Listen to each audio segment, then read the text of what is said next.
Buen día para todos. Me llamo Brian Steven Gómez Chacón. Vamos a analizar el caso de colapso del edificio del segundo taller de la materia probabilidad y estadísticas. Bueno, en ello encontraremos 5 preguntas. Una de ellas es: formulemos una hipótesis sobre la relación entre la resistencia del suelo y el colapso del edificio. Bueno, la resistencia del suelo es una de ellas. Puede variar como los datos proporcionados que nos da la información o el problema. El suelo tiene una varianza de resistencia desde 10.8 hasta 14. Ahí como muestra la tablita de resistencia de comprensión del suelo y las diferencias de puntos de terremoto donde se encontró el colapso del edificio.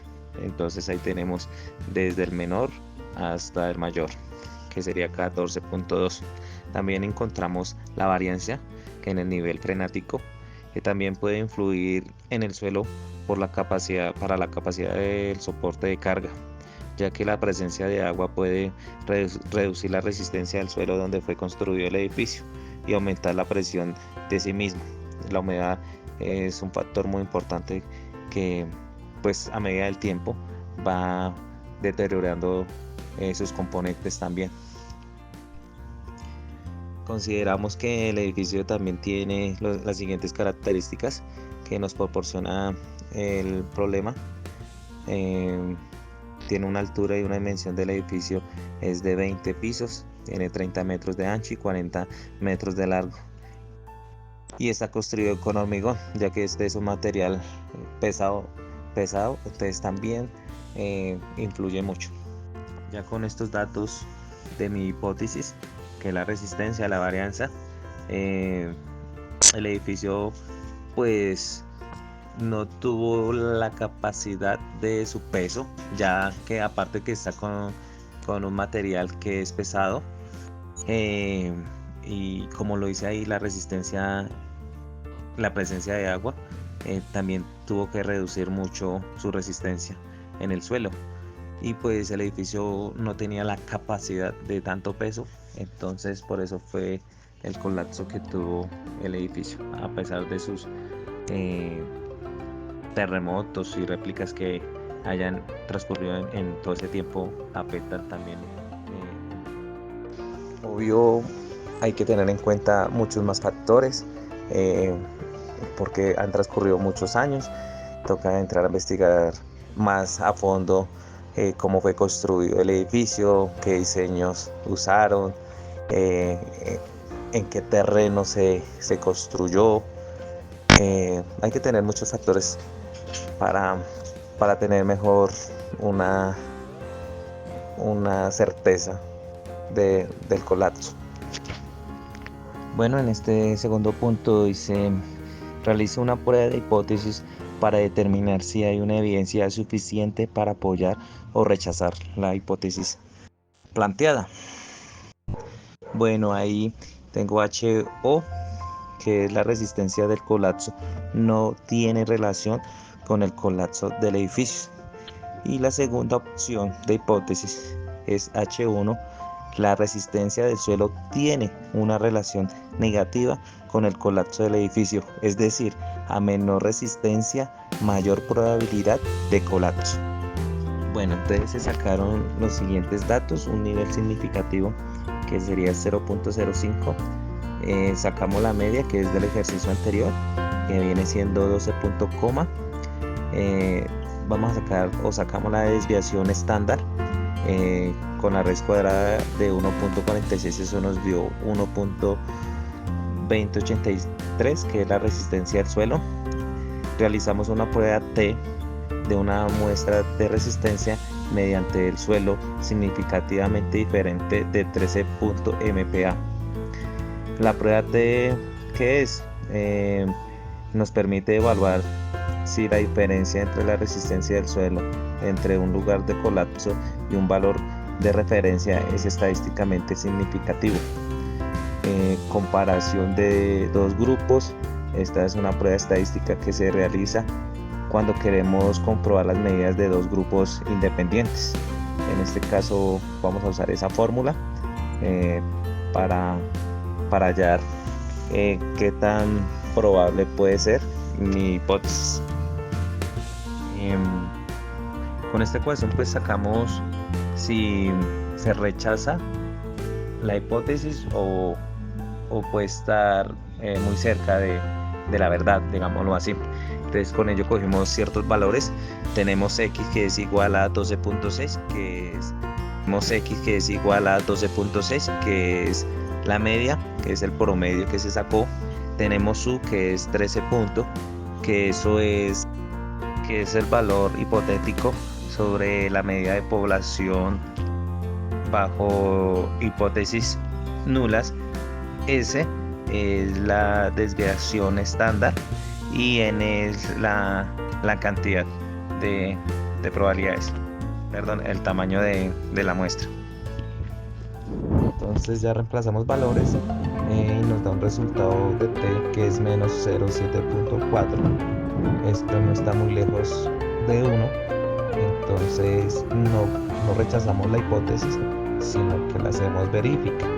Eso en acá nos da un 0.5, que es más o menos 2.776, y lo que comentaba, no rechazamos la hipótesis porque el valor de t no es lo suficientemente lejano para rechazar la hipótesis, que es HO cuando se rechaza la hipótesis.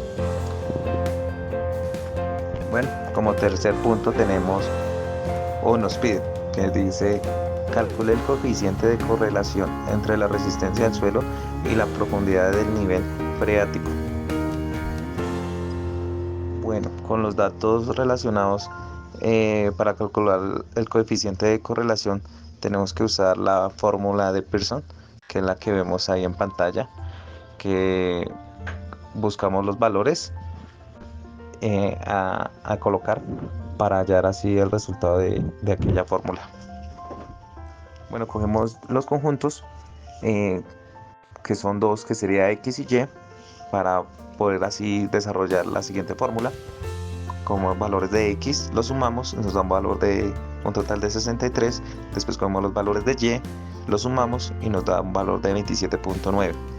Después los valores de x los elevamos a la 2, todos los números, y después de esos resultados los sumamos y nos da un valor de 801.5. Lo mismo hacemos con los valores de y, los elevamos a la 2, los resultados los sumamos y nos da un total de 157.11.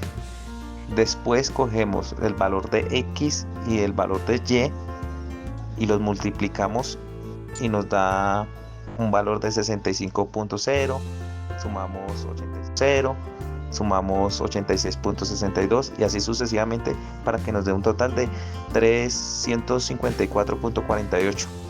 Entonces esos resultados los reemplazamos abajo en la fórmula de Pearson y nos da un total de 0.886620. Este resultado T que nos da nos indica una fuerte correlación positiva de dos variables. Esto nos indica, a medida que la resistencia de compresión del suelo aumenta, la profundidad freática también aumenta. Este resultado es bastante cercano a 1. Por concluido, hay una relación lineal positiva entre estos dos datos. Como cuarto punto, nos dice: evalúe la fuerza y dirección de la relación mediante un gráfico de dispersión y el coeficiente de correlación. Bueno, tenemos estos valores: 12.5, 14.2, 18.8, 11.9, 13.6, que son los datos de la resistencia del suelo, y los datos de abajo son los datos de profundidad del nivel freático.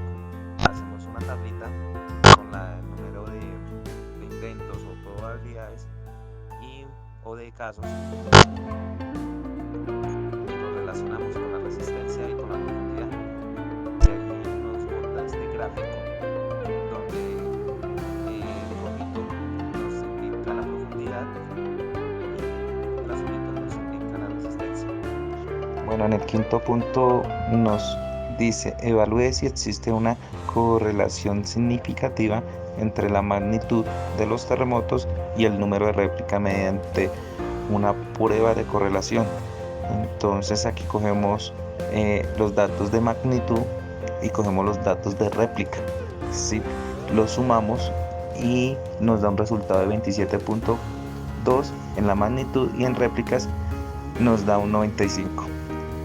También después cogemos el conjunto de X y lo elevamos a la 2 y nos da un resultado de 149.55, y cogemos los valores de Y, los elevamos a la 2 y esto nos llega a dar un resultado de 1845.